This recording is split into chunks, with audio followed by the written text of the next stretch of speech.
Hello everyone, आप सबका फिर से एक बार स्वागत है आपके चैत्य यूट्यूब चैनल मेड कंसेप्ट्स पे। तो आज हम देखने वाले हैं पीजीआई एमईआर की जो वैकेंसी आई है उसके बारे में। तो जो नोटिफिकेशन है वो 3 जुलाई 2025 को रिलीज़ हुआ है। इसमें हम ये देख सकते हैं कि जो ग्रुप बी और सी के पोस्ट की जो रिक्रूटमेंट निकली है उसमें से जो चंडीगढ़ है उसके लिए 51 पोस्ट और जो संगरूर पंजाब के लिए है 63 पोस्ट का रिक्रूटमेंट जारी किया गया है। तो जो इम्पोर्टेंट डेट्स है, जो ऑनलाइन रजिस्ट्रेशन और ऑनलाइन एप्लीकेशन फॉर्म का स्टार्ट होने वाला है वो 4 जुलाई 2025 से स्टार्ट होने वाला है और 4 अगस्त 2025 तक आप रजिस्ट्रेशन और ऑनलाइन एप्लीकेशंस कर सकते हो। इसके बाद हम देखेंगे कि एलिजिबिलिटी क्राइटेरिया, पे लेवल और एप्लीकेशन का जो प्रोसेस और जो सिलेक्शन का प्रोसेस है वो कैसा रहेगा, इसके बारे में हम देखने वाले। तो सबसे पहले देखेंगे एप्लीकेशन के लिए फ़ीस। तो जो PWBD कैंडिडेट्स हैं उनके लिए कोई फ़ीस नहीं है। SC/ST कैटेगरी के लिए 800 रुपीज़ फ़ीस है और जो जनरल और OBC एंड EWS कैंडिडेट है उनके लिए 1500 फ़ीस रखा गया है। देन जो मोड ऑफ पेमेंट है वो डेबिट कार्ड और क्रेडिट कार्ड या फिर नेट बैंकिंग से करना है। यूपीआई के लिए यूपीआई अवॉइड करने के लिए उन्होंने कहा गया है। इसके बाद हम पोस्ट वाइज डिटेल्स देखेंगे सब पोस्ट का। तो सबसे पहले जो पोस्ट है वो है लीगल असिस्टेंट, ग्रुप बी की पोस्ट है, एक ही वैकेंसी है उस पोस्ट की। उसके बाद जूनियर टेक्नीशियन है लैब के लिए, उनकी भी ग्रुप बी की पोस्ट है, 31 पोस्ट वैकेंट है। Then junior technician group B की पोस्ट है, 6 वैकेंसीज है। Then junior technician for radiotherapy group B की पोस्ट है, 3 वैकेंसीज है। टेक्नीशियन ओटी ग्रुप बी की पोस्ट है, 4 वैकेंसीज है। Dental hygienist grade 2 group B की पोस्ट है, 2 वैकेंसीज है। Assistant dietitian group B 2 vacancies है। रिसेप्शनिस्ट ग्रुप सी की पोस्ट है, एक ही वैकेंसी है। और जूनियर ऑडिटर ग्रुप सी की पोस्ट है, उसमें भी एक ही वैकेंसी है। ऐसी टोटल 51 जो वैकेंसीज है पीजीआई एमईआर चंडीगढ़ के लिए है। उसके बाद देखेंगे हम कि PGI satellite centre Sangrur Punjab, उसके लिए वैकेंसी जो है 63, उसका डिवाइडेशन कैसे है। उसमें से नर्सिंग ऑफिसर्स के लिए जो कि ग्रुप बी की पोस्ट है, 51 वैकेंसीज है। देन स्टोर कीपर वो भी ग्रुप बी की पोस्ट है, एक ही वैकेंसी है। Junior lab technician group B का पोस्ट है, 6 वैकेंसीज है। सीनियर एडमिनिस्ट्रेटिव असिस्टेंट यानी कि upper division clerk group C की पोस्ट है, सिर्फ 2 ही वैकेंसी है। जूनियर एडमिनिस्ट्रेटिव असिस्टेंट यानी कि लोअर डिवीजन क्लर्क, ये भी ग्रुप सी की पोस्ट है, इसमें 3 वैकेंसीज रहेगी। देन हम आते हैं कि एलिजिबिलिटी क्या है। अगर आप एक से ज़्यादा पोस्ट के लिए भी एलिजिबल होते हो तो आपको हर पोस्ट के लिए अलग अलग पे करना पड़ेगा। ऐसा नहीं है कि आप एक ही बार पेमेंट करके अगर आप 2 के लिए एलिजिबल है तो दोनों का एग्ज़ाम दे सकते हैं, ऐसा नहीं है। अगर आप मल्टीपल पोस्ट के लिए अप्लाई करते हो तो आपको उतना टाइम पेमेंट करना पड़ेगा। उसमें का जो फर्स्ट नर्सिंग ऑफिसर जो पोस्ट है उसका पे स्केल जो है 44,900 से लेके 1,42,400 तक उसका पे स्केल है। एज लिमिट है 18 ईयर्स टू 35 ईयर्स।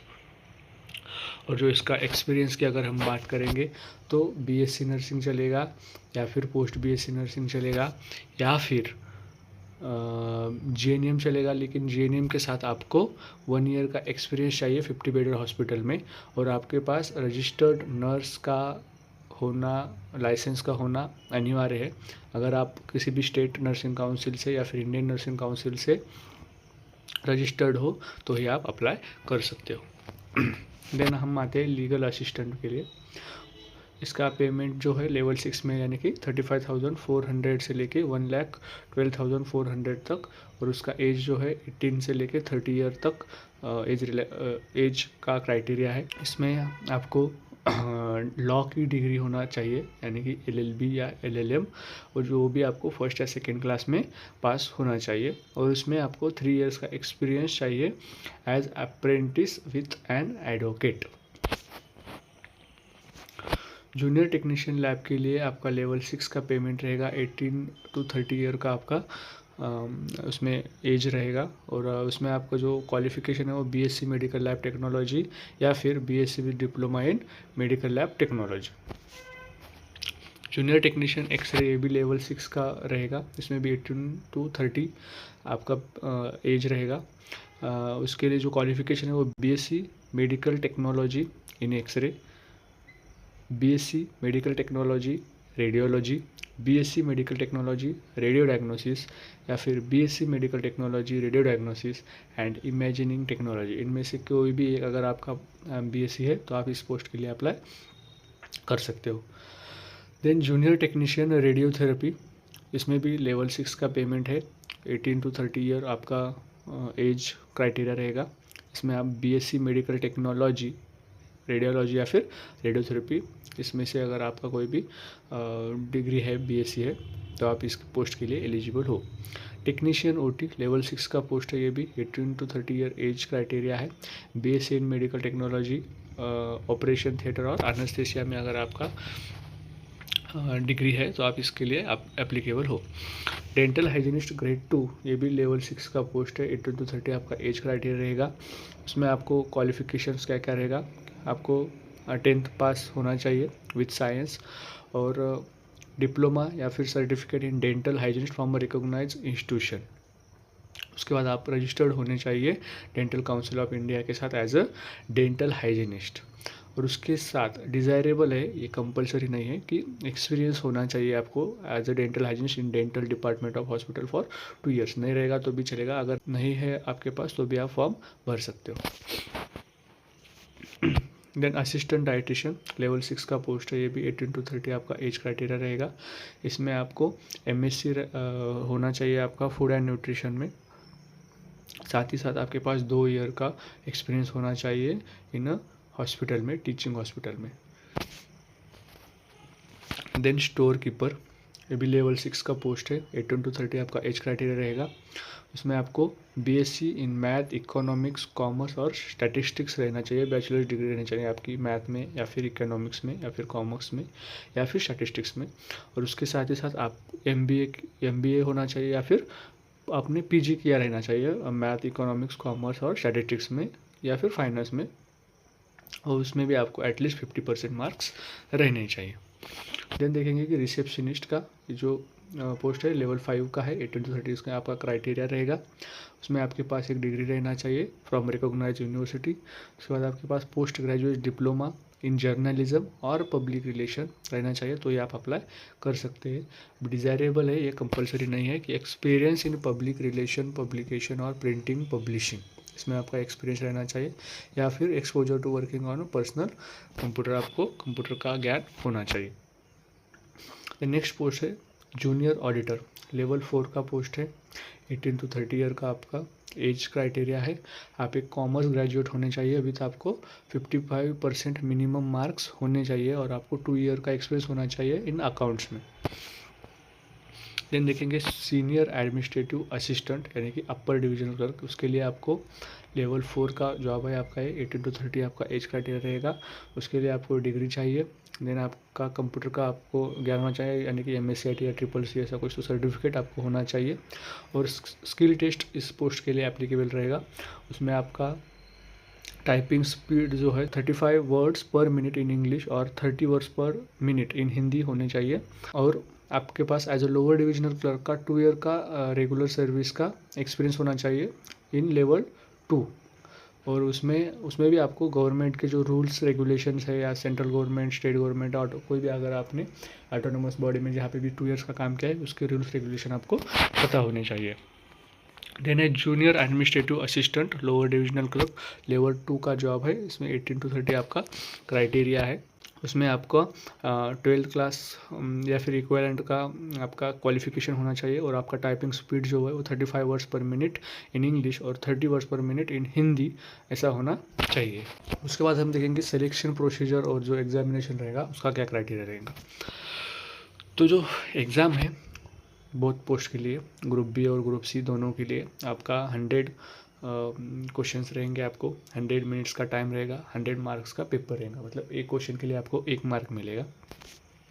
देन आपको नेगेटिव मार्किंग अप्लीकेबल है हर सही आंसर के लिए आपको 1 मार्क मिलेगा और हर गलत आंसर के लिए आपका 0.25 मार्क्स माइनस किया जाएगा, यानी कि 1/4 नेगेटिव मार्किंग इसमें रहेगी। इसमें क्वालिफाइंग जो एलिजिबिलिटी क्राइटेरिया है सीबीटी के लिए 40% marks for general and EWS category के लिए रहेगा और 30% marks for SC, ST and OBC category के लिए मिनिमम आपको उतने परसेंटेज होने ही चाहिए। तो कंप्यूटर बेस्ड टेस्ट जो होगा वो सिर्फ और सिर्फ इंग्लिश लैंग्वेज में ही होगा और कोई भी रीजनल लैंग्वेज इसमें आप ऑप्ट आउट नहीं कर सकते हो। देन हम देखेंगे कि लिस्ट ऑफ सिटीज़ जहाँ पे एग्ज़ाम सेंटर्स है, तो उन्होंने 4 सिटीज़ दिए हैं। एक है चंडीगढ़, दूसरा है दिल्ली एनसीआर, तीसरा है हैदराबाद, फिर है कोलकाता। इन 4 ही सिटी पे आपका एग्जामिनेशन जो है वो कंडक्ट होगा। देन जो सिलेबस रहेगा वो आपका टोटली जो आपने जिस पोस्ट के लिए अप्लाई कर रहे हो उस पोस्ट के बीएससी के दरमियान या फिर डिप्लोमा के दरमियान जो भी आपने पढ़ा है उसी का आपको इसमें सिलेबस रहेगा। फॉर एग्जांपल अगर आपने नर्सिंग ऑफिसर के लिए अप्लाई किया है तो आपका जो आपने बीएससी नर्सिंग में या फिर जीएनएम में जो भी पढ़ा होगा उसी के रिलेटेड आपके एग्ज़ाम्स आएंगे। नॉन नर्सिंग का इसमें कुछ भी नहीं आएगा। उसी तरह से अगर आप किसी भी टेक्नीशियन के लिए अप्लाई कर रहे हो तो उस टेक्नीशियन के लिए जो भी आपने सर्टिफिकेट कोर्स या फिर डिप्लोमा कोर्स या फिर डिग्री कोर्स किया है उसका ही सिलेबस आपको आएगा। अदर नॉन टेक का सिलेबस इसमें नहीं आएगा।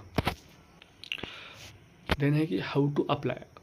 जो फॉर्म का जो एप्लीकेशन प्रोसेस है उसका एक मैं अलग से वीडियो बनाऊंगा। इसमें हम देखेंगे लाइव की फॉर्म कैसे भरना है। उसका मैं फॉर्म भरते हुए लाइव का जो वीडियो है वो अपलोड करूँगा। इसीलिए आप जो वो वीडियो देखने के बाद ही फॉर्म भरें। अभी तक आप सिर्फ अपने डॉक्यूमेंट्स वगैरह सब रेडी रखना है आपको। अगर आपने फ़ोटोज़ वगैरह नहीं है आपके पास पासपोर्ट फ़ोटोज़ तो आपको पासपोर्ट फ़ोटोज़ क्लिक करवाने हैं आपके। पासपोर्ट फ़ोटो कैसा क्लिक करना है उसका भी मैं आपको इसमें दिखाता हूँ कि जो आपका पासपोर्ट फ़ोटो है इसमें आपका पासपोर्ट फ़ोटो आपका फेस होना चाहिए प्रॉपर तरीके से। आपके दोनों ईयर्स दोनों आइज़ अच्छे से विजिबल होने चाहिए। आपने कोई भी कैप मास्क कुछ भी नहीं पहना होना चाहिए। उसके साथ ही साथ आपके फ़ोटो के नीचे साइड में आपका नाम होना चाहिए और उसके नीचे डेट होनी चाहिए कि उस डेट में ये डेट जो है वो ये मेंशन करेगी कि आपने ये फ़ोटो कब कैप्चर की है। उसका डेट आपको यहाँ पे निकालना है। ऐसा फ़ोटो आप निकाल के आपके साथ रखिए। उसको आपको स्कैन करके रखना है अपने मोबाइल में।